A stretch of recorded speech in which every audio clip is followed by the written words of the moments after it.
les termes arrière-plan ou racine familiale, la pensée première pour plusieurs était quelque chose de négatif. Lorsqu'on parle de l'arrière-plan, on pense que l'arrière-plan implique forcément, n'est-ce pas, quelque chose de sombre qui est derrière nous.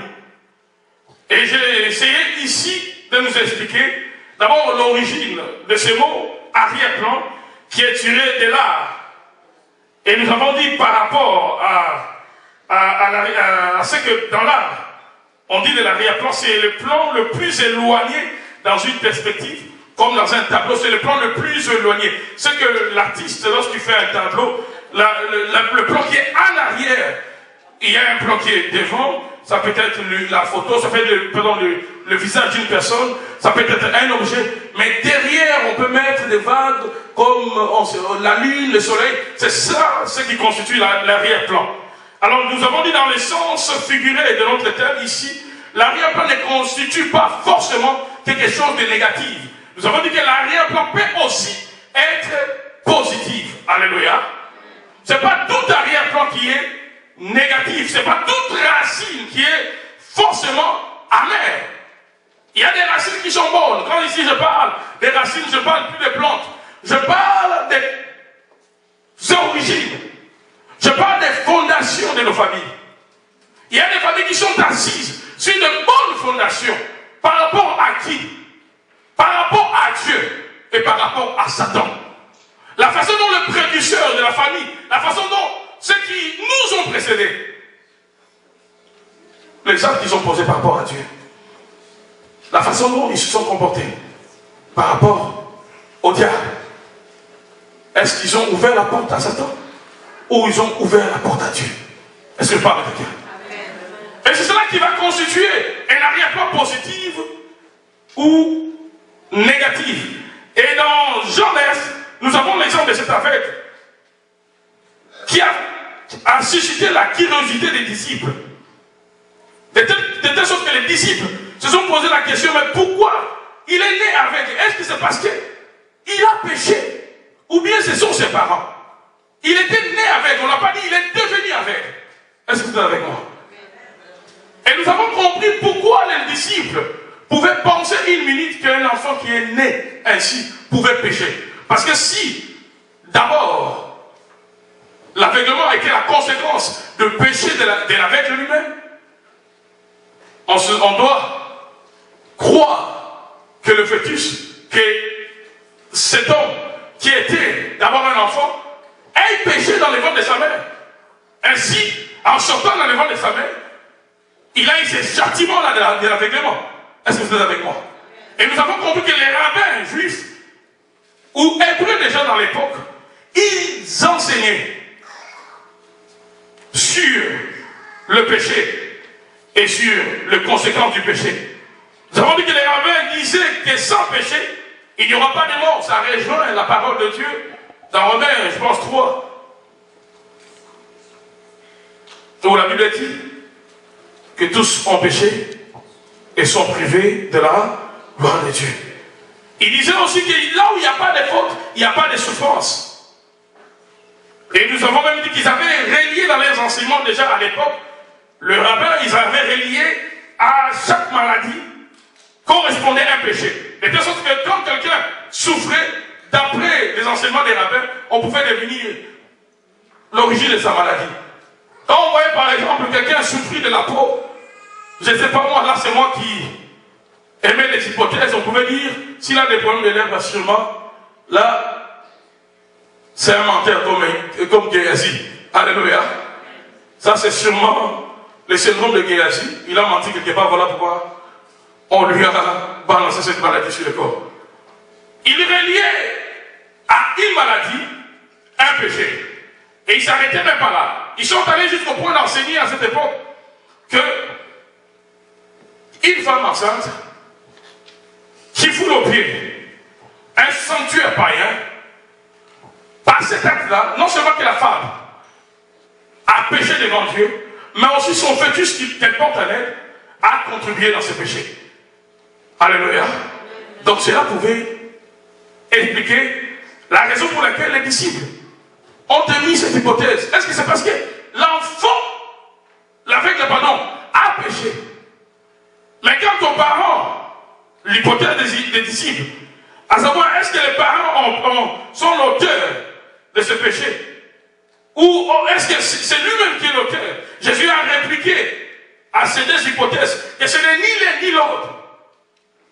Mais c'était dans le plan de Dieu. Alléluia. Est-ce qu'on peut dire dans le plan de Dieu?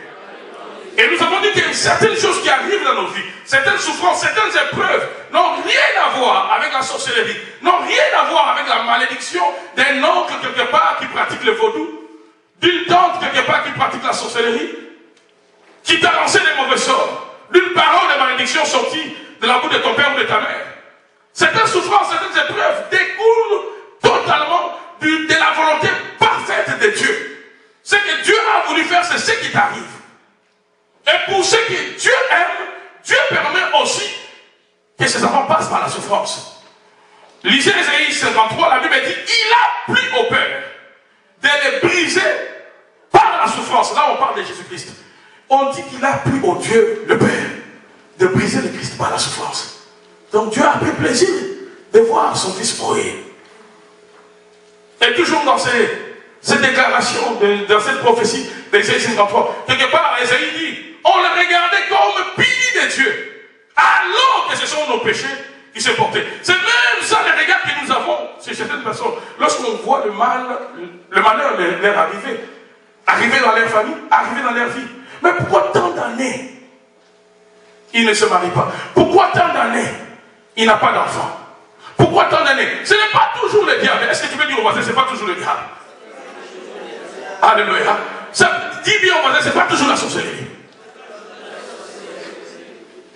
Jésus, Ésaïe dit qu'on le regardait comme pili de Dieu. Est-ce que c'est pour autant qu'il était vraiment pili par Dieu?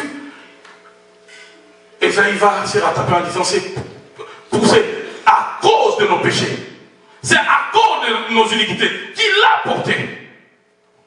Il y a certaines situations qui arrivent dans la vie des gens. Ça n'a rien à voir avec un péché que la personne a commis. Ça n'a rien à voir avec le péché que les parents ont commis. Peut-être c'est le plan de Dieu. Comme pour le cas de l'aveugle, comme pour le cas des gens. Alléluia. Nous avons dit pour Job, Dieu a permis la souffrance pour l'amener dans une intimité profonde. De fois, lorsque nous avons beaucoup, de fois, lorsque Dieu nous bénit et que ça déborde, nous perdons le contrôle, on n'a plus le temps pour Dieu. On n'a plus le temps pour Dieu. Lorsqu'on a un peu le matériel, on a une nouvelle voiture, on a comme l'impression qu'on nous pique un peu au dos pour sortir, créer des courses même là où il n'y en a pas. Alléluia. Les gens qu'on ne visitait pas, on va vite visiter parce qu'ils doivent savoir, j'ai une nouvelle voiture. Des gens qu'on n'invitait pas, on doit inviter parce qu'on sait que bon, les meubles ont changé dans la maison. Alléluia.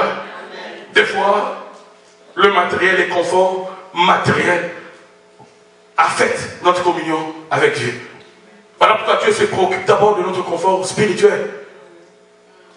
Et pour ce confort spirituel, Dieu peut maintenant permettre des événements qui peuvent t'attirer à lui, qui peuvent m'attirer à lui, et qui n'a rien à voir avec le péché, qui n'a rien à voir avec la malédiction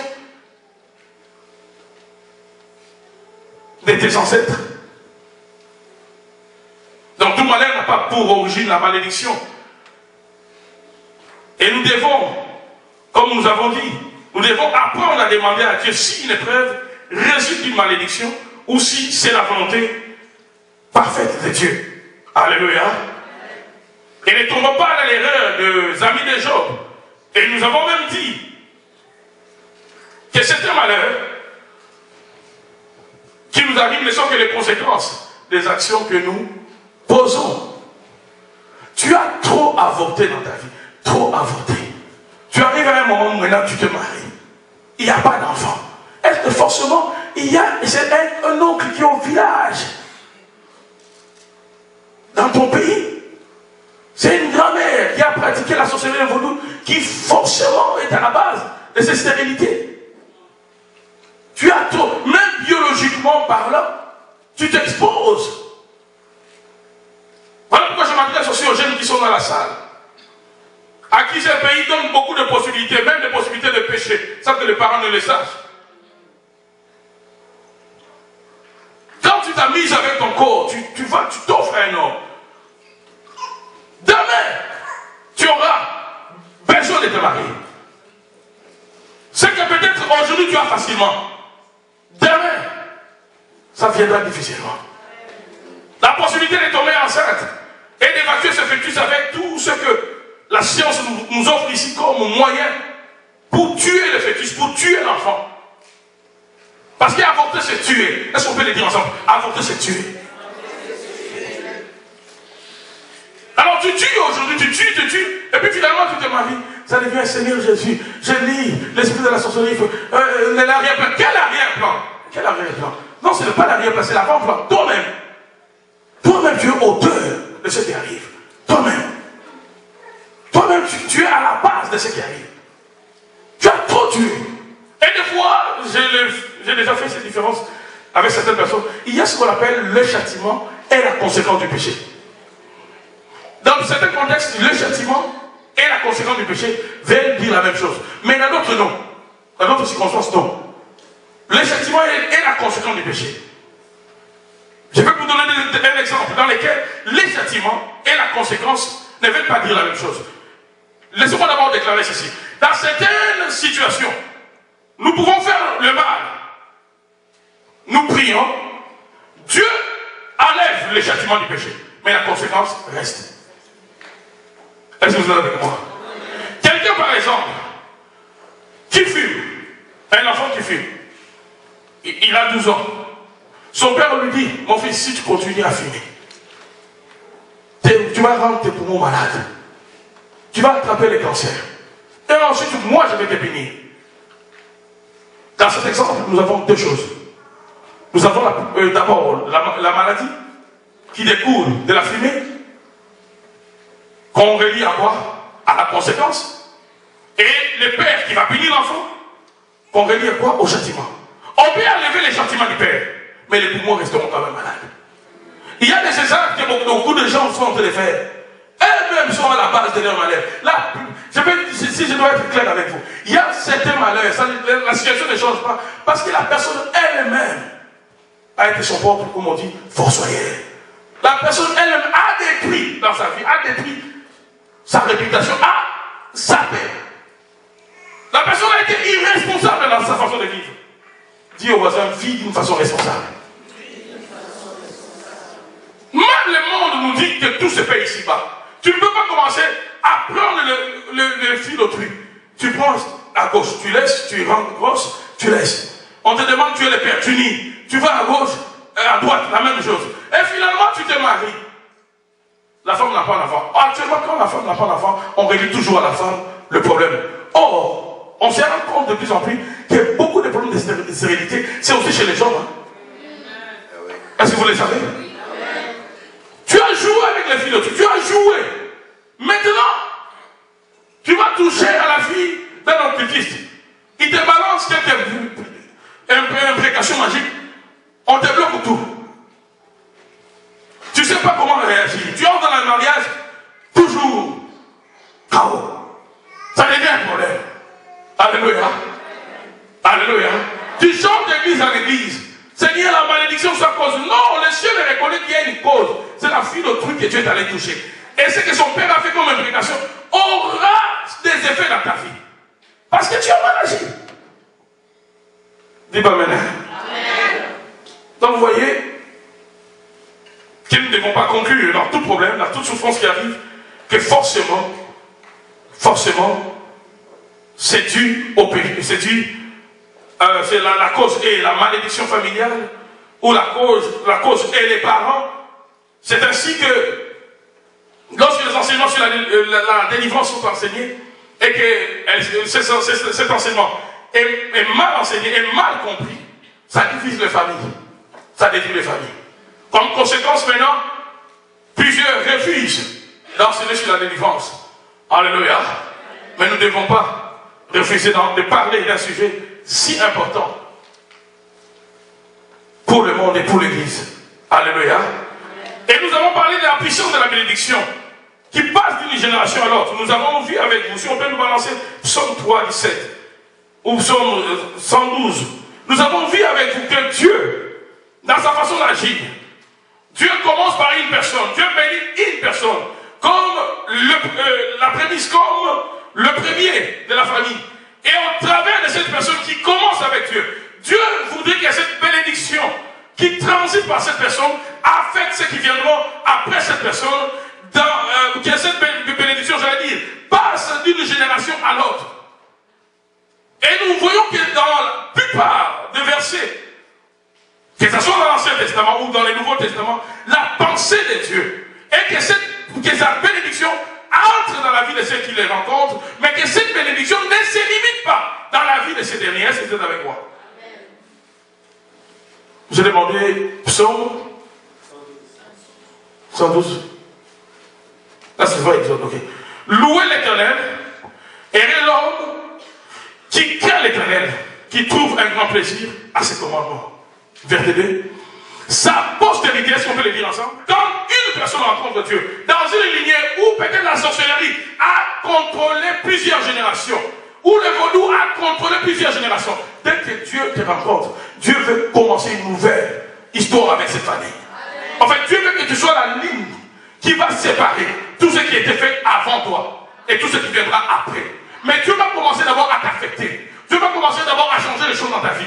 Dieu va commencer d'abord à contredire la loi qui était avant dans la famille, au travers de toi. Ensuite, si Dieu termine avec toi, tous ceux qui vont venir après toi vont facilement recevoir certaines choses pour lesquelles toi tu as lutté, certaines choses pour lesquelles toi tu as gêné, et les recevront sans gêner. Et vont les recevoir sans prier. Tout simplement parce que toi tu as été la porte. Comme je dis hier, plusieurs sont de portes de la bénédiction dans les familles. Et c'est ainsi, je disais même au pasteur Roger en rentrée hier, c'est ainsi que plusieurs ont de blessures. Quand je parle de blessures ici, suite au combat, on te blesse par des puissances des sentinelles de la famille. Vous savez que dans le domaine spirituel, peu importe la race, blanc, noir, dans toutes ces races-là, nous avons des sentinelles des familles. Et ce sont ces sentinelles des familles qui infligent des pénalités. Ce sont ces sentinelles-là qui veillent aussi, des sentinelles spirituelles sataniques, qui veillent aussi dans chaque génération que les choses se passent comme le précurseur de la famille avait conclu l'alliance avec Satan, que les choses se passent de cette façon-là. S'ils avaient déjà vendu la richesse, si toi, tu sors de cette famille, qui tu es riche, ne t'en fais pas. Dans le monde spirituel, dans l'arrière-plan de la famille, où les esprits décident, ils ne vont même pas s'inquiéter, ils savent que malgré tes richesses-là, à un certain moment, tu es aussi bien que tu es monté haut, tu ne tomberas pas. Ils vont veiller, ils vont encaisser des événements. Il y a beaucoup d'événements qui arrivent dans la vie des gens. C'est comme des mises en scène. Les réalisateurs des films de Hollywood, on ne les voit pas. On voit seulement les films. Mais on ne connaît même pas le visage des réalisateurs. Mais ce n'est pas pour autant qu'ils n'existent pas. Il y a des événements qui arrivent dans nos vies. Il y a des événements, je vais vous démontrer d'ici demain. Il y a plusieurs événements qui peuvent se dérouler dans la vie. Toi, tu vis l'événement, mais les réalisateurs sont cachés quelque part. Les réalisateurs sont cachés quelque part. Normalement, c'est un rôle qui est réservé à Dieu. Mais quand toi, tu dépends totalement d'un programme, tu n'es pas sorti de l'arrière-plan. Tu n'es pas déconnecté totalement de cet arrière-plan de ta famille. C'est les sentinelles de l'arrière-plan là qui vont te combattre, qui vont te contredire. Alléluia. Quand tu te lèves, elle vient voler le mariage. Quand toi tu es béni, il crée des circonstances pour que on te fasse partie de ce travail. Combien de gens, dès qu'il a un travail qui dépasse un seuil, peut-être juste qu'il a depuis qu'il est ici, il est né ici, il est venu, il a immigré ici, peu importe, il n'a jamais dépassé un salaire de $20 l'heure. Dès qu'il a un salaire de $20 l'heure, les sentinelles de la famille commencent à travailler. Soit la personne crée une maladie, la personne commence à s'absenter, on commence à créer des maladies, à créer des maladies, à créer des maladies. Et finalement au travail, même si c'était un bon travailleur, une bonne travailleuse, qu'est-ce qu'on va dire? Non, non, non, non. Toi, on ne peut pas te garder ici. Va un peu ailleurs, va un peu chercher ailleurs. Les temps qu'on te mette à la porte, cette maladie-là qui avait commencé, ça arrête automatiquement, sans prière, sans gêne, sans médicament. Et quand tu vas chercher, directement, ça sera un travail de $10 l'heure, où on va t'engager à bras ouverts. Les mêmes maladies qui t'ont fait chercher dans le travail, où ça te rapporte $20 l'heure, cette maladie ne viendra pas quand tu as un travail de $10 l'heure. Parce que toi, il y a un seuil qu'on a déterminé par les sentinelles de la famille que tu ne peux pas dépasser. Est-ce que je parle à quelqu'un? Dis au voisin, c'est l'heure de l'affrontement. C'est l'heure où les choses doivent changer. C'est l'heure où nous devons nous lever pour défier tous ceux qui contrôlent nos familles. C'est l'heure où tu dois te lever. Voilà pourquoi tu n'as pas bien fait de venir seul. Je venais de dire ici, tu n'as pas bien fait. Nous n'avons pas bien fait de venir seul. Ce sont des messages que plusieurs personnes doivent comprendre. Ils vivent des choses qu'ils ne comprennent pas. Ils vivent des situations, ils ne comprennent pas pourquoi ça arrive. Ils prient des fois, ils prient en désordre. Paul dit, je combats, non pas comme à l'aventure. Je donne des coups, non pas comme si je battais l'air. Mais il y a des gens qui prient, ils battent l'air. Ils ne savent pas contre qui ils combattent. Lève ta main de toi avec moi, dis Seigneur Jésus.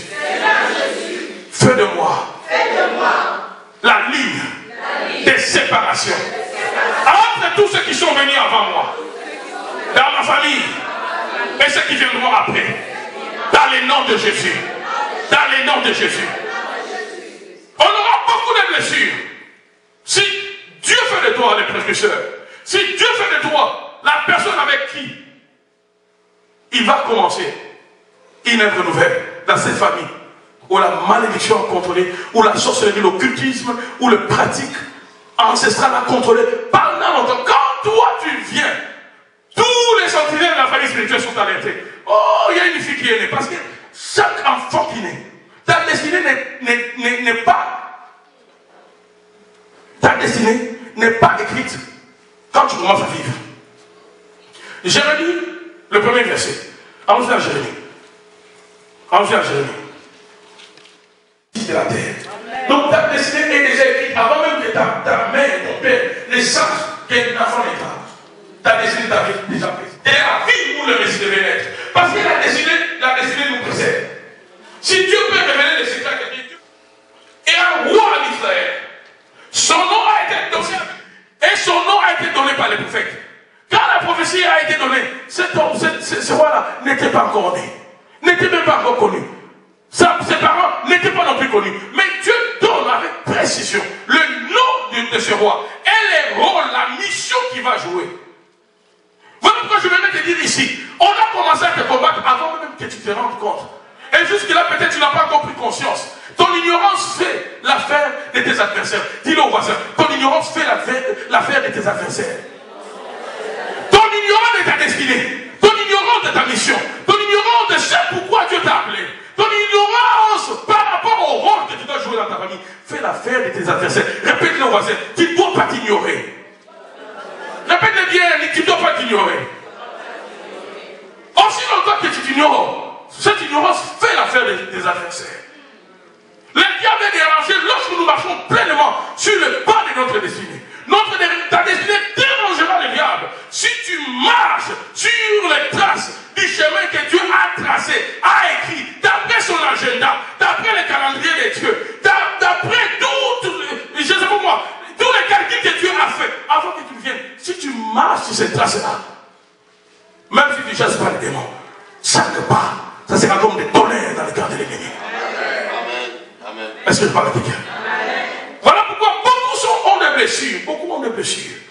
Beaucoup ont des blessures. Tu vois des événements qui arrivent dans ta vie. Tu pries, mais tu as trop de problèmes. Mais regarde ceux qui sont avant toi. Comment ils étaient?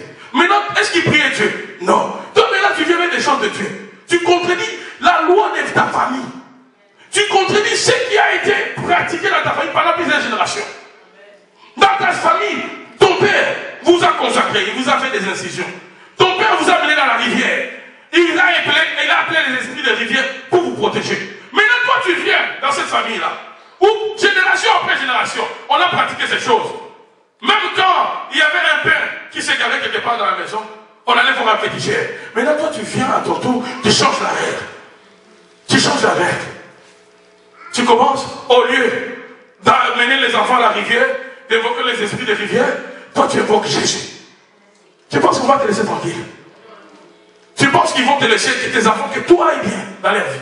C'est une blessure que nous avons. C'est parce que nous luttons sans savoir que nous luttons. Dis au voisin que c'est possible de lutter sans savoir que tu luttes. Nous luttons beaucoup. Nous portons beaucoup de blessures. Des fois même sur le plan physique.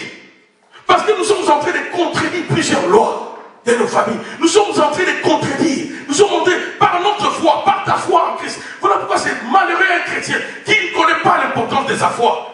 Si c'est malheureux chrétien qui ne sait pas qu'au travers de son salut, il y a des milliers de personnes qui vont hériter les ciels. Au travers de ton salut, il y a des milliers de personnes qui vont palper la bénédiction. Je disais au travers de ton salut, au travers de ta foi, il y a beaucoup d'autres personnes que toi tu ne connais pas, ni des noms, ni des visages, que Dieu va bénir. Arrête de négliger ta foi. Tu vas passer, arrête de négliger ta foi. Jusqu'à quand on doit continuer à te dire, va à l'église. Jusqu'à quand on doit continuer à te dire, va prier. Jusqu'à quand on doit continuer à te dire, donne à l'église. Jusqu'à quand on va continuer à te dire, soutiens les venus. Jusqu'à quand? Jusqu'à quand? Entre-temps, on te combat. Tu combats aussi, mais tu ne sais pas que tu combats. Amen. Alléluia. Dieu commence avec un seul.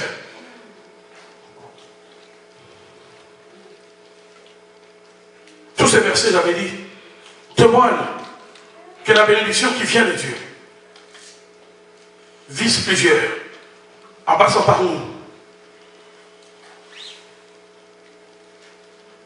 Cela aussi démontre combien est grande la responsabilité de toi qui m'écoutes ce soir, en tant que père, ou en tant que le premier de ta famille, qui rentre en contact avec les vrais dieux, les seuls et les véritables, Jésus-Christ de Nazareth.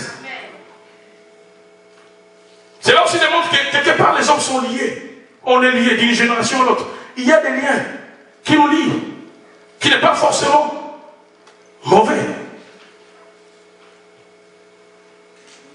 Et découlant toujours de ces versets, nous disons aussi que c'est une bénédiction que ceux qui viendront après, quand je dis après, je dis après moi, après toi, expérimenteront, dépendront de notre relation actuelle avec Dieu.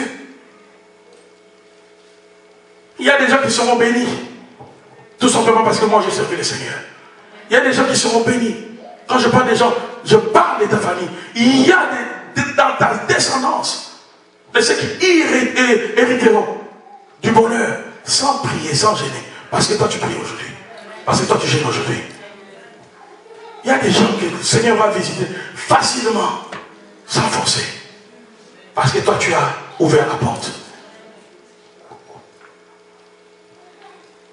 Et nous disons également que Dieu aime avoir la relation avec les pères, ou avec ceux qui précèdent.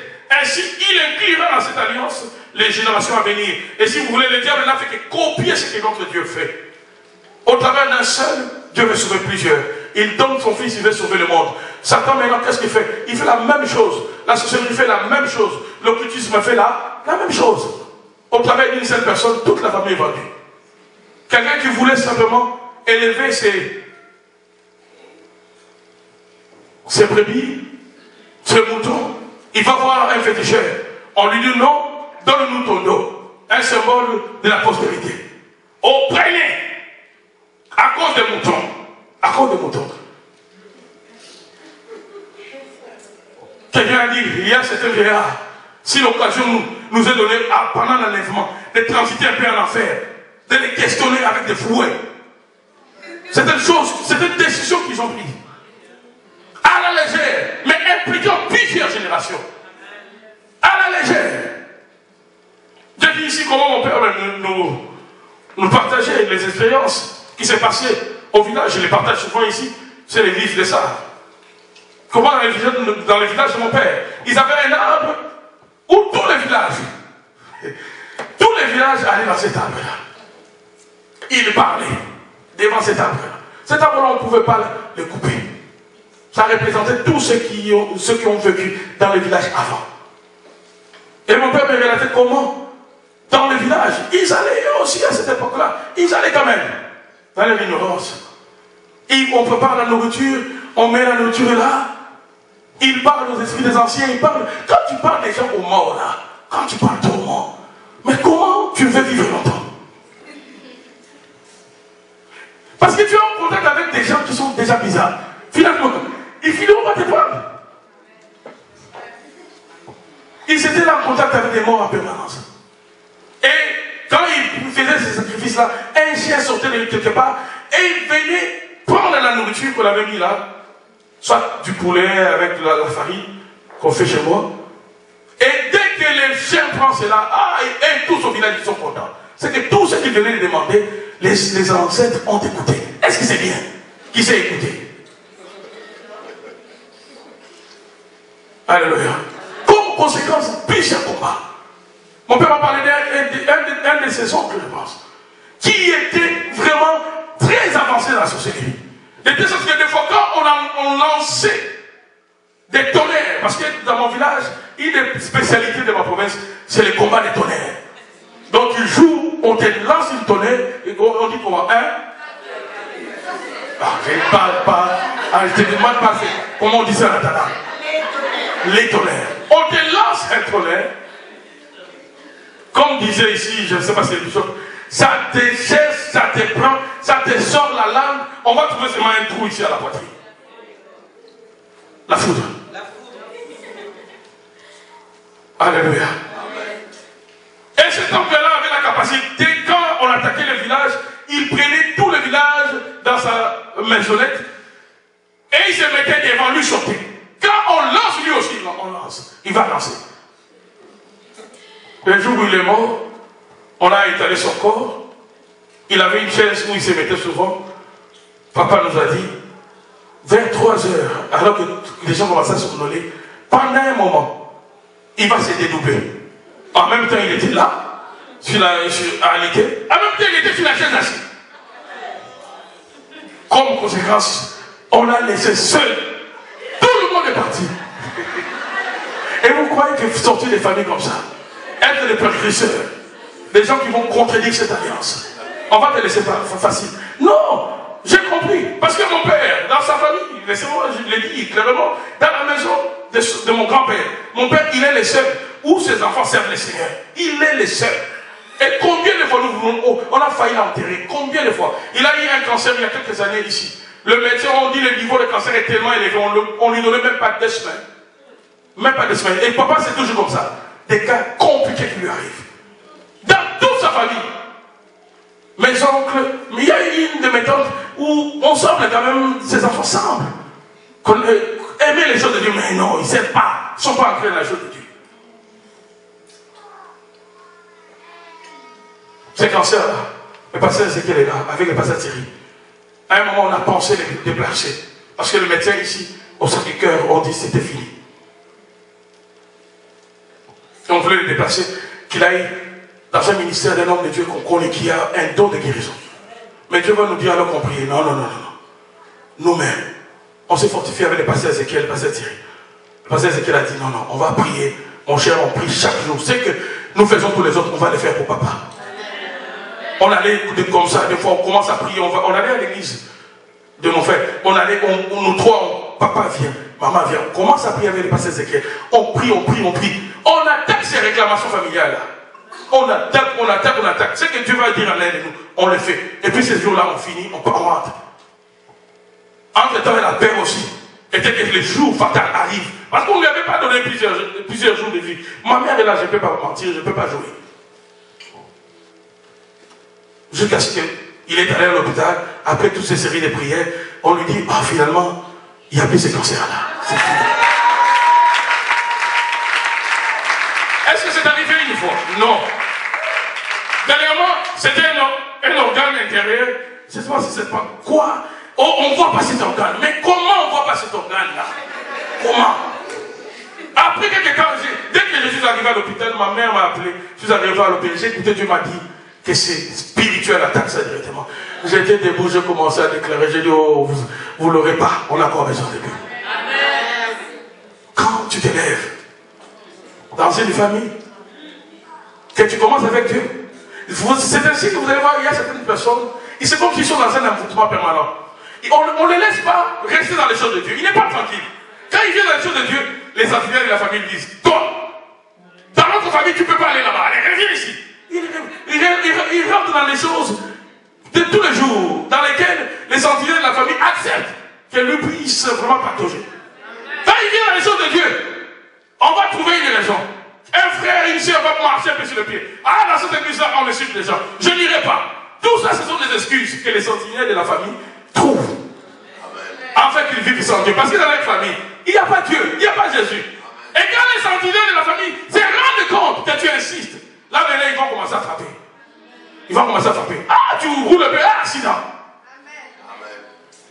voisin, tu dois combattre tout en sachant que tu es combattu. Regarde celui qui en a rien, dis-lui, tu dois combattre tout en sachant que tu es combattu. Parce que ta foi engendre le combat. Le fait que tu aies donné ta vie à Jésus engendre le combat, que tu le veuilles ou pas. Qu'on te parle de combat spirituel ou pas. Même ceux qui refusent qu'on parle de combat. Tu es engagé dans ce combat. Tu es engagé. Mais il est vrai que Dieu combat pour nous. Mais nous ne devons pas non plus être inconscients de cela. Alléluia. Donc beaucoup de blessures là qui arrivent. Ça s'explique. Voilà pourquoi ne sont pas des gens, on te laisse un peu, tu viens un peu. Oh Seigneur, il y a des éclats, parce qu'il y a des éclats ici. Moi aussi j'en ai. Amen. Alléluia. Ah, il y a des fois des gens, ils viennent avec un problème, toi tu dis, ça c'est un problème. C'est pas parce que je suis pasteur. C'est parce que nous vivons aussi la même chose que vous. Mais seulement la différence c'est que nous ne réagissons pas de la même façon. C'est la réaction qui fait la différence. Amen. Alléluia. Amen. Alors,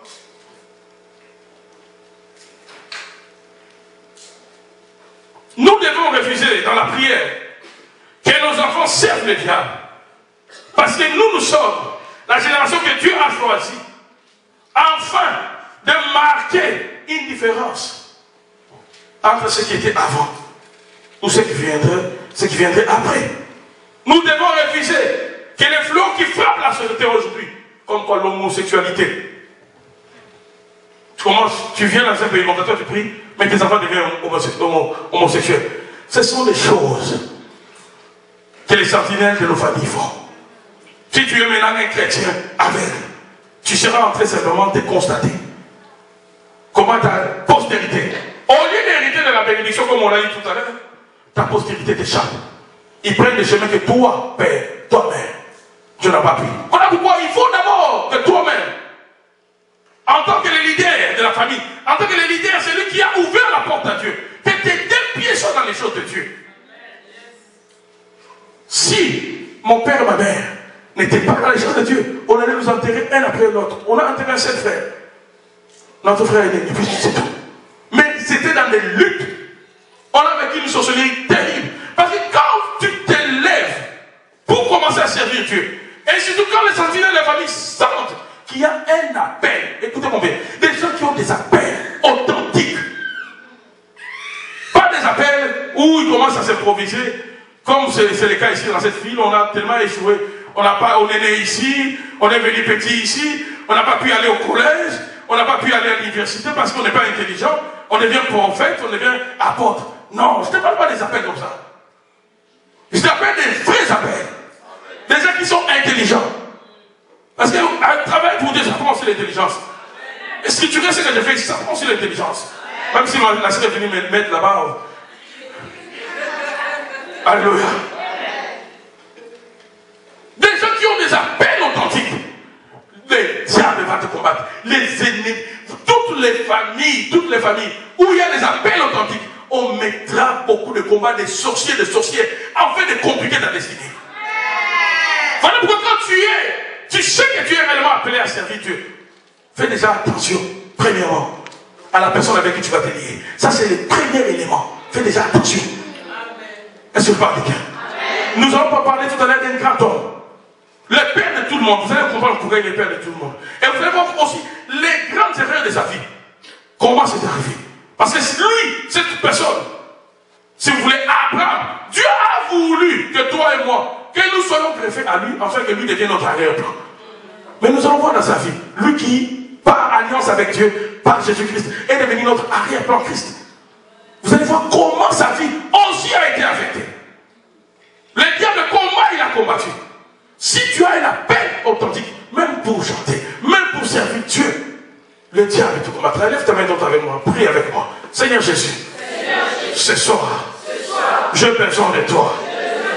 Aide-moi à prendre conscience que je suis appelé à te servir et à marcher dans la vigilance et à marcher dans les discernements. Ouvre-moi les yeux, Seigneur, dans les noms de Jésus. Bien-aimés, nous devons refuser que nos enfants deviennent des occultistes. Toi, tu n'es pas occultiste, mais que ton garçon devient occultiste. Nous devons refuser que ta fille, ma soeur, sois une prostituée. Toi, maman, tu n'es pas prostituée et tu viens à Montréal, tes filles deviennent des prostituées. C'est contradictoire avec la bénédiction qui doit suivre ceux qui ont ouvert la porte à l'évangile. Beaucoup de parents sommeillent, beaucoup de parents dorment. Voilà pourquoi les malheurs arrivent. Les sentinelles des alliances des familles sont en train de frapper, non pas aux parents, mais aux enfants. Et on se rend compte plus tard que cette petite qu'on avait à la maison, c'est comme le monstre qu'on élevait. On n'a même plus envie de regarder son enfant, ni sa fille au visage, parce qu'on a dormi pendant longtemps. Je ne sais pas combien de parents y a-t-il ici, mais si tu entends ce message, change ta façon de vivre avec Dieu, change ta façon de servir le Seigneur, parce que cela aura des conséquences sur le devenir de tes enfants. Tu dois changer. Si tu ne le feras pas pour toi, au moins pour tes enfants, fais-le. Si tu ne seras pas, tu n'as pas envie d'être sérieux pour toi. Mais au moins, quand tu regardes tes enfants, au moins pour ces enfants-là, sois sérieux. Nous devons les refuser. À partir de verset 13e. Alléluia. Est-ce que vous êtes avec moi? Est-ce que ça passe? Nous allons analyser ces textes. Vous allez comprendre comment l'arrière-plan joue. Comment l'arrière-plan a un grand rôle. Et nous allons dégager quelques principes. Nous allons continuer demain. Pendant que je suis en train de déclarer, je vous entraîne déjà dans la prière. Et pendant que je suis en train de vous entraîner dans la prière, Dieu est en train déjà de libérer. C'est déjà la délivrance qui prend place là. Ah, mais ça, c'est pas tout. Alléluia. Je me glorifie dans est-ce que c'est vraiment ça les textes? Et je me glorifie dans mon ministère. Continuons. En fait, s'il est possible d'exciter de la jalousie de ceux de ma race et d'en sauver quelques-uns. Continuons. Car si leur rejet a été la réconciliation du monde, que sera leur réintégration, sinon une vie éternelle entre les morts? Ici, Paul est en train d'écrire. D'abord, il écrit à qui? À l'église des Romains et moi. On n'a pas les gens juifs. Alléluia. C'est à cet auditoire-là que Paul écrit ces choses. Paul, ici, qu'est-ce qu'il est en train de dire? Il est en train de dire que le fait que les juifs, le peuple choisi de Dieu, ait tourné le dos à Christ, ça a permis à Dieu de se tourner aux nations. Est-ce que vous êtes avec moi? Ne restez pas en arrière. Est-ce que Dieu est bien avec moi? Donc le fait que Dieu, le juif, qui sont le peuple élu de Dieu, il est venu chez les siens et les siens n'ont pas reçu. Donc il était d'abord venu pour qui? Pour tout le monde, n'est-ce pas? Non, il était d'abord venu pour les siens, pour ses frères. Jésus, il était d'abord venu pour ses frères. Pour ses frères. Maintenant, comme ses frères l'ont tourné les dos, et ça c'est prophétique, c'est Dieu qui l'a voulu ainsi, afin qu'il trouve une raison de sauver les nations. Mais le peuple que lui a choisi, il a aimé le premier, c'est le juif. Est-ce que tu peux dire amen et bien avec moi? Amen. Ça fait mal, mais c'est comme ça. C'est le choix de Dieu. Il a choisi ce peuple-là. Et nous avons dit avec vous pourquoi il les a choisis. Vous vous rappelez pourquoi il les a choisis? Parce qu'ils sont bons, n'est-ce pas? Parce qu'ils font toujours de bonnes choses, n'est-ce pas? Non, ils font des choses abominables des fois. Mais Dieu leur a dit, nous avons lu cela avec vous hier. Voilà pourquoi si tu n'étais pas là pour les CD d'hier, nous avons lu avec vous que Dieu a dit à Israël, si je vous ai choisi, c'est pas parce que vous êtes les plus puissants. C'est à cause de quoi? De mon alliance avec qui? Avec vos pères. À cause de votre arrière-plan que je vous ai choisi. Est-ce que vous êtes avec moi? Maintenant, ici, Paul est en train d'expliquer aux chrétiens de l'île des Roms qu'ils ne doivent pas blaguer. Qu'ils ne doivent pas blaguer. Parce qu'ils ont évité le salut. S'ils ont évité le salut, c'est d'abord parce que les Juifs ont tourné le dos. Ainsi, ça donne la possibilité à Dieu de regarder au monde. Mais Paul souligne que Dieu va leur restituer leur place. C'est pour un temps. Mais ils vont regagner leur place. Et vous, que Dieu a sauvé par grâce, ne méprisez pas le peuple élu de Dieu. Est-ce que vous êtes avec moi? Continuons maintenant la lecture. Là, j'ai expliqué. 16. Or, si les prémices, est-ce qu'on peut les lire ensemble? Or, si les prémices sont saintes, la masse l'est aussi. Et si la racine est sainte, les branches le sont aussi. Est-ce qu'on peut encore les répondre? Or, si les prémices sont saintes, la masse l'est aussi. Et si la racine est sainte, les branches le sont aussi. Paul ici va enfoncer le clou. Vous savez, Paul, ses écrits ont porté confusion même aux chrétiens de son époque. De telle sorte que Pierre, dans son deuxième épître, il demande aux chrétiens de son époque, lorsqu'ils lisent les lettres de Paul, de faire attention, afin que l'interprétation ne soit pas abusive. Alléluia. Alors nous allons réfléchir avec vous. Paul ici dit aux chrétiens, il utilise deux métaphores. La première traite des prémices et de la masse. La deuxième de la racine et des branches. Alléluia. Il dit ici que les prémices et la masse concernent la pâte, non pas les fruits. C'est en relation avec ce qui est dit dans les livres de Nombres 15, 19 à 21. Nombre 15, 19 à 21, vous pouvez les prendre en note, mais je continue. C'est en relation avec ce que Dieu avait dit à Moïse dans Nombre 15, 19 à 21. Et qu'est-ce qu'on faisait à l'époque de Moïse? Qu'est-ce que Dieu avait institué comme loi? Une partie de la pâte était prélevée et consacrée comme une offrande à l'Éternel. Est-ce que vous êtes avec moi? Donc il y avait on pouvait prendre un bassin avec plusieurs pâtes. On fait la pâte avec la farine et on prend juste une partie. La partie qu'on prenait ici était consacrée à l'Éternel. Mais Dieu avait dit, même si on prend une partie de ce bassin-là et qu'on a consacré une partie, tout le reste est consacré. Est-ce que vous êtes avec moi? Tout le reste est consacré. On ne consacre pas tout. On prend une partie, mais la consécration d'une partie de la masse fait que toute la masse devient consacrée. Vous voyez comment le principe de la réappel a été institué d'abord par Dieu lui-même. Donc une partie qu'on consacre fait que la masse soit totalement consacrée, bien que toute la masse n'a pas été prise en considération. Donc une partie de la pâte était prélevée et consacrée comme une offrande à l'Éternel. Or, le fait de mettre de côté pour le Seigneur une partie de la pâte signifiait que la totalité de la pâte lui appartenait également. Est-ce que vous êtes avec moi? Voilà maintenant l'explication de cette métaphore.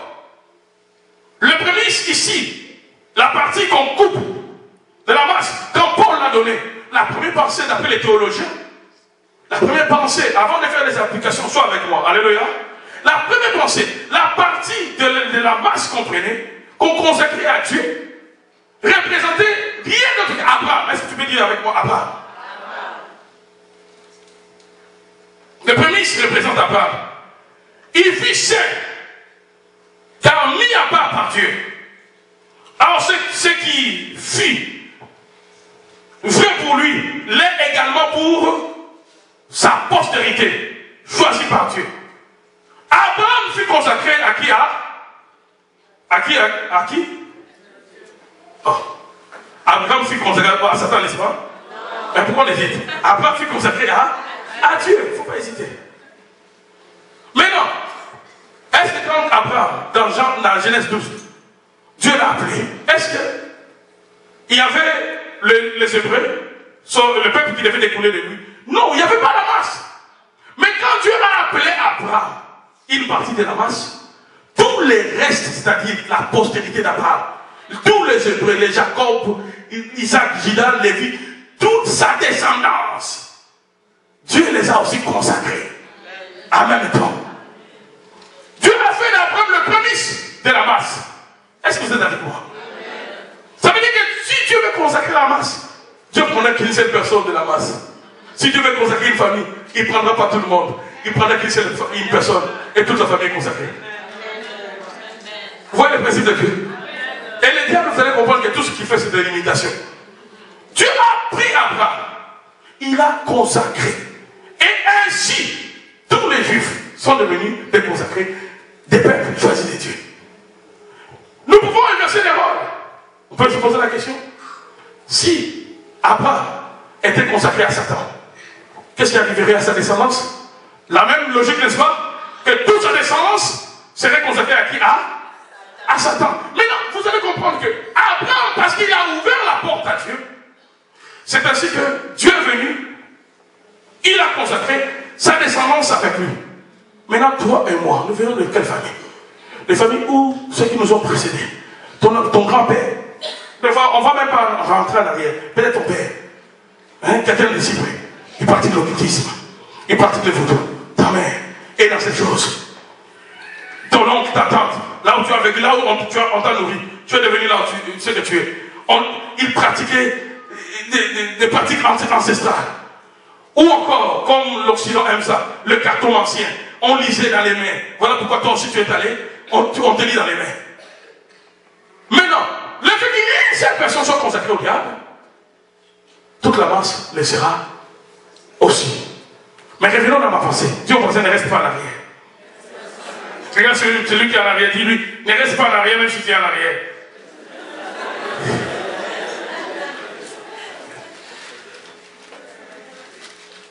Donc Abraham ici, c'est la partie de la masse qui est consacrée.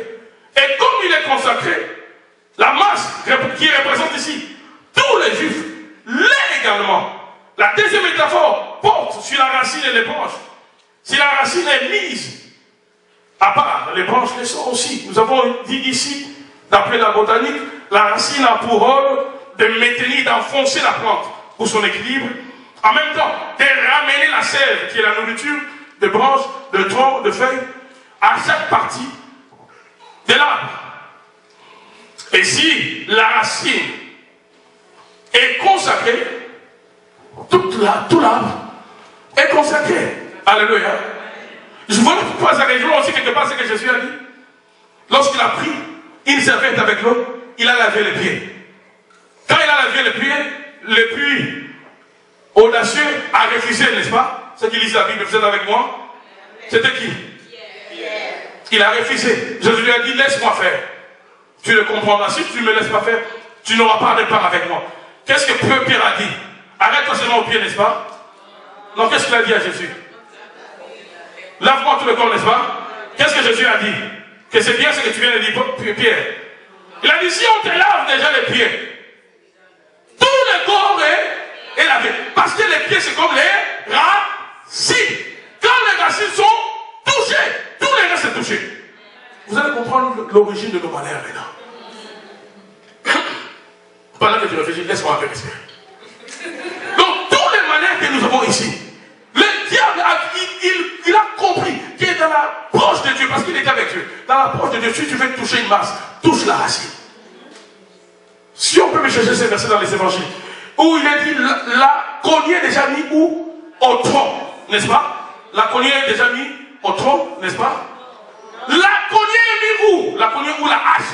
Où est-ce qu'elle est placée? Quand Dieu veut arracher l'arbre, Dieu ne coupe pas l'arbre au tronc. Dieu coupe l'arbre à la racine. Parce que dès qu'on coupe à la racine, c'est la mort. Tout part de la racine.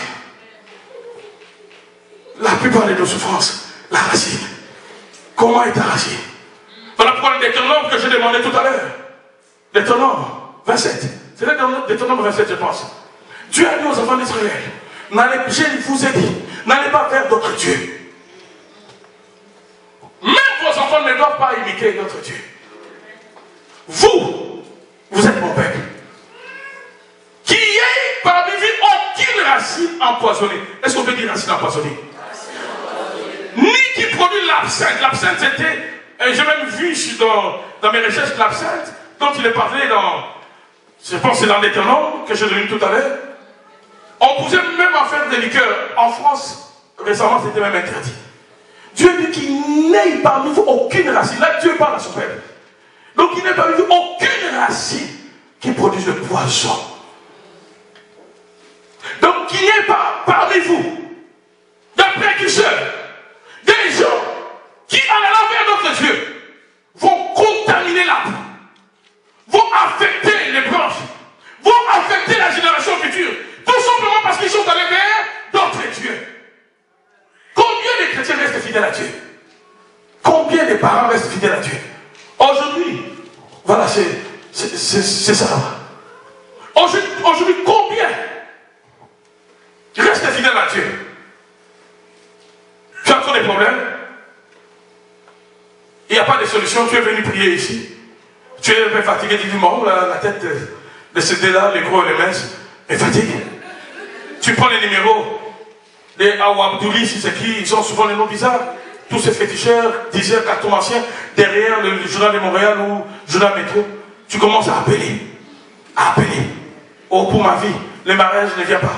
Pour ma descendance, tu es tenté d'empoisonner. Tu peux être une bonne racine, mais tu empoisonnes ta racine. C'est ce que Dieu a dit à son peuple. C'est que toi tu fais en allant vers d'autres dieux. Déjà, moi, j'ai sanctifié votre racine.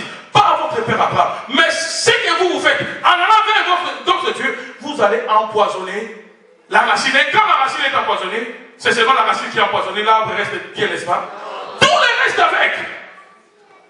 Là d'ailleurs on parle des gens qui sont des arbres, des oliviers, que je peux appeler dociles, des oliviers, pas sauvages. Mais toi et moi nous sommes des oliviers sauvages. Est-ce que tu peux dire avec moi olivier sauvage? C'est pas moi qui l'ai dit, nous allons dire ça avec vous. Comme disait un aîné, si ce que je peux démontrer ce que j'ai dit, vous devez croire, n'est-ce pas? Si je ne suis pas capable de démontrer ce que j'ai dit, ne croyez pas non plus. Si je suis capable de démontrer ce que j'ai dit, mais les Écritures témoignent de ce que j'ai dit. Nous sommes des oliviers sauvages. Toi et moi, la racine de nos vies, c'est la sorcellerie. La racine de nos vies, c'est l'occultisme, c'est le vaudou. C'est ainsi que certains, jusque-là, continuent à participer à des réunions nocturnes, ne sachant pas avec qui tu es. Tu vois, tu te retrouves dans une réunion, des gens en train de danser autour du feu. Mais tu ne sais pas pourquoi. Mais c'est la racine. C'est la racine. Alléluia. Je vais vous ouvrir une grande parenthèse. Vous allez comprendre comment par le lien des sangs.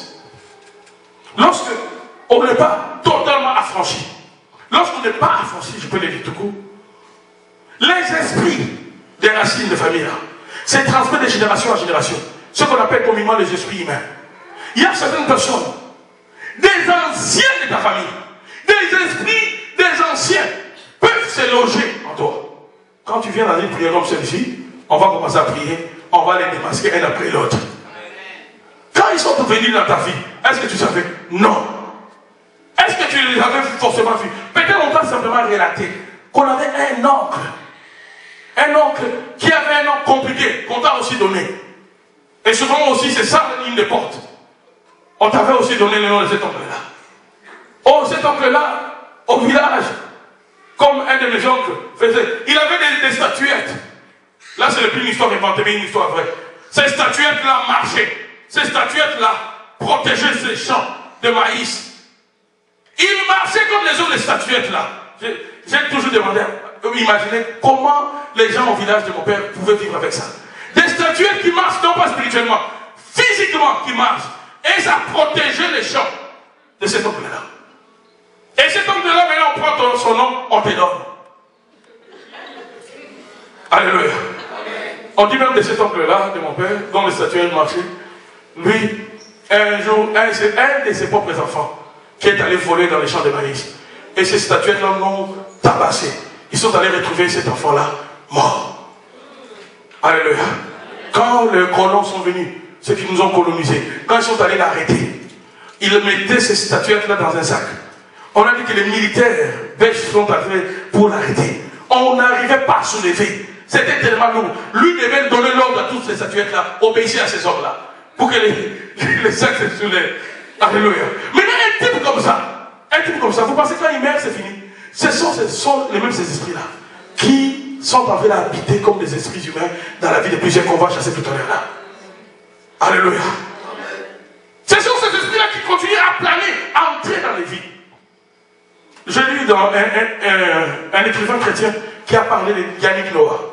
La sœur Evelyne m'a même dit qu'elle a trouvé cet extrait de sa chanson où Yannick Noah, qui est un tennisman, un ancien tennisman, camerounais, d'origine camerounaise, mais il est français, a déclaré dans cette chanson que je pense que c'est sa grand-mère, hein, son grand-père vit en lui. Il dit que son grand-père vit en lui. Et il est là, on vous les balance.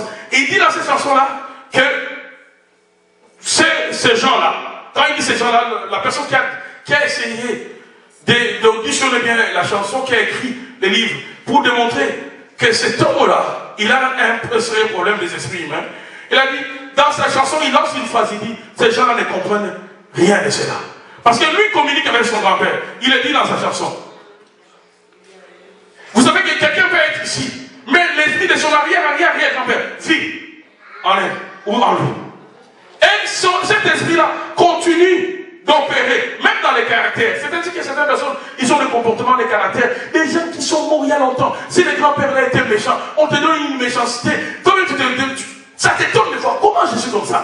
Mais tu n'arrives pas à changer parce que ce n'est pas toi, c'est ce qui est en toi. Voilà pourquoi nous allons l'affronter et que le nom de Jésus commence déjà à tourmenter, à le mettre mal à l'aise et qu'il libère ton cœur, qu'il libère ton caractère, qu'il libère ton attitude dans le nom de Jésus-Christ de Nazareth. Qu'il commence déjà à libérer.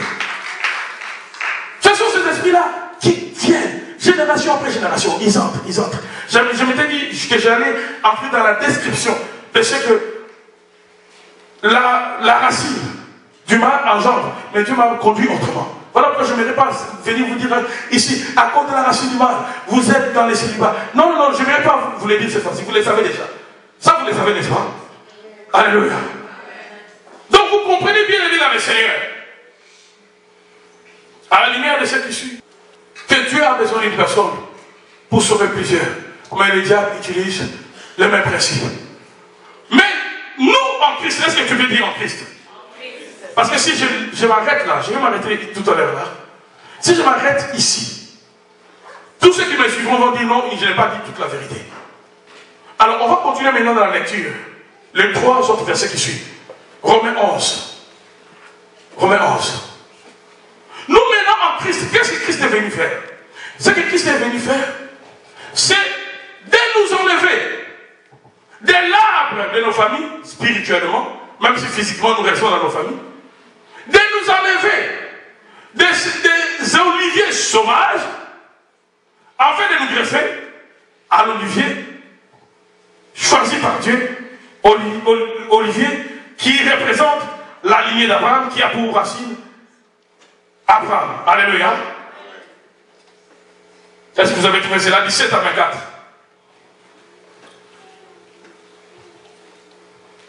Donc la question que nous devons nous poser est de savoir si les prémices étaient consacrées à Satan et les restes de la pâte.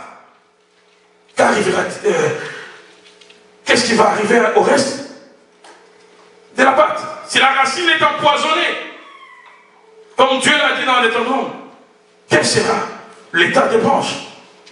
Verset 17 à 24 de Romains 11. Là maintenant l'apôtre, écoutez ce que dit la Bible. Mais si quelques-unes des branches ont été retranchées, et si toi, est-ce que tu veux dire si toi? Parce que les toi là, c'est toi et moi. Ont été greffés à leur place. Qui est la branche qu'on a enlevée? C'est Israël. La branche qu'on a greffée, c'est quelle branche? C'est nous, le monde, les nations. Est-ce que vous êtes avec moi? Donc il y a des arbres ici. Faites-vous cette représentation. Des arbres. Et tout ça. Le bon olivier, c'est qui? C'est qui? C'est Abraham. Donc Dieu va changer ton arrière-plan.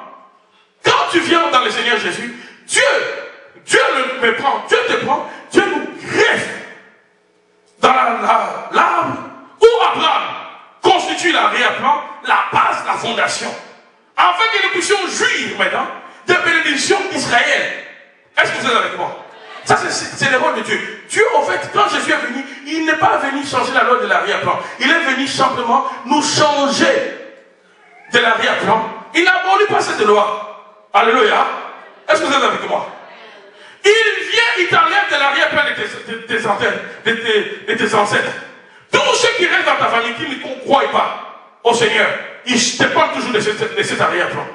Toi maintenant, logiquement, avec le Seigneur Jésus dans ta vie, tu n'es plus légalement dépendant de l'arrière-plan de tes ancêtres. Pourquoi? Parce que tu as fait les déplacements. Mais l'arrière-plan de tes ancêtres continue légalement d'agir dans la vie de tous ceux qui sont sans Jésus. Mais continue d'agir dans ta vie dans l'illégalité. Est-ce que tu peux dire avec moi dans l'illégalité? Vous devez comprendre pourquoi on doit les affronter. Parce qu'ils agissent dans nos vies dans l'illégalité. Alors, toi qui qui était un olivier sauvage, tu as été greffé, je préfère greffé, à leur place, rendu participant de la racine et de la graisse de l'olivier. 18. Ne te glorifie pas au dépens de ses branches. Si tu te glorifies, sache que ce n'est pas toi qui portes la racine, mais que c'est la racine qui te porte. Ici maintenant, Paul, je vais m'arrêter par là. Dans la leçon d'humilité. Est-ce que tu peux dire leçon d'humilité? Parce que Dieu nous a sauvés par grâce. On est vraiment sauvés par grâce. Notre racine, c'est le mal, c'est la sorcellerie. Nos racines, d'où nous venons, peu importe nos races ici, ce sont des gens qui ont marché sans Dieu. Le seul arbre qui représente l'arbre de Dieu, l'olivier de Dieu, c'est l'arbre qui a comme racine Abraham. Et pour que nous puissions changer d'arrière-plan, Dieu, qu'est-ce qu'il a fait? Par Jésus-Christ, Galates 3:13, par Jésus-Christ, Dieu nous a sauvés. En nous sauvant, Dieu n'a pas cherché une autre bénédiction. Dieu n'a pas créé notre racine. En nous sauvant, Dieu va nous greffer à la seule racine du nom d'Abraham. Est-ce qu'on peut dire Abraham? Je suis tout à fait d'accord lorsque l'homme de Dieu, un des hommes de Dieu a déclaré ici qu'Abraham n'est pas simplement un personnage, mais un plan de Dieu pour les nations. Abraham est tout un plan. Dieu nous a greffés. Galates 3:13. Qu'est-ce que Galates 3:13 nous dit? Christ nous a rachetés de la malédiction de la loi, étant devenu malédiction pour nous, car il est écrit, maudit quiconque est pendu au bois. Ensuite, afin que quoi? Une autre bénédiction, n'est-ce pas? Non, la même bénédiction d'Abraham est pour les païens, son accomplissement en Jésus-Christ. Parce que nous, on n'était pas de cette race-là. Dieu nous a greffés. Est-ce que tu peux dire greffés avec moi? Alors, quelles sont les leçons à retenir? Qu'est-ce que Paul poursuivait en disant cela?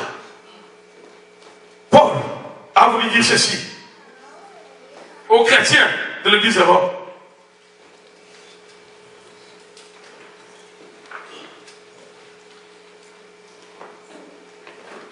Paul a voulu donner quelques leçons.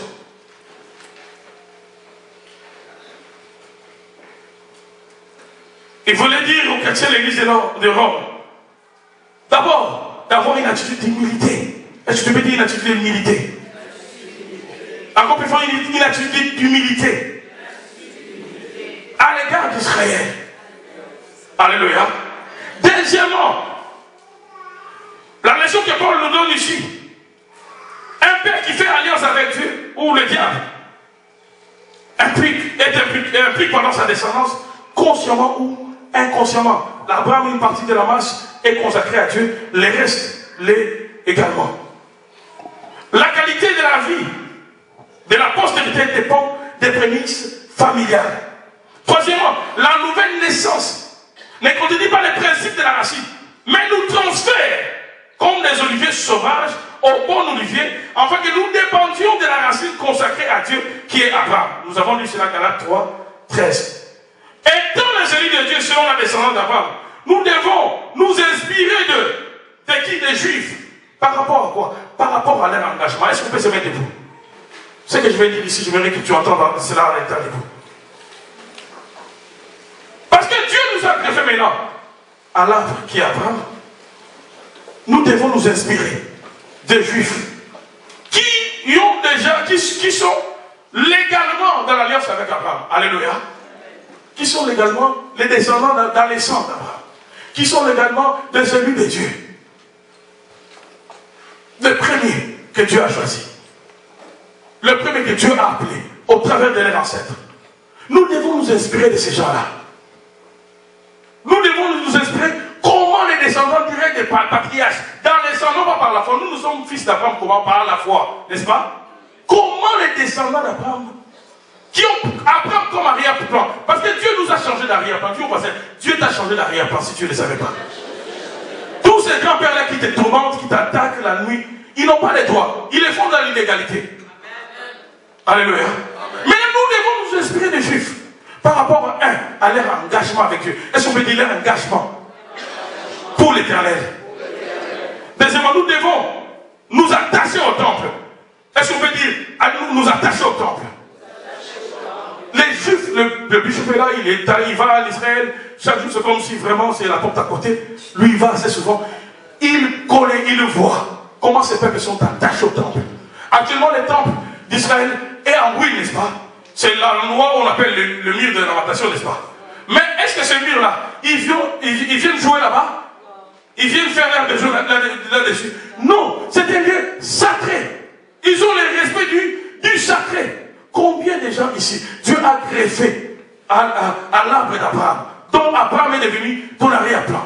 Maintenant, toi, comment tu te comportes par rapport au temple?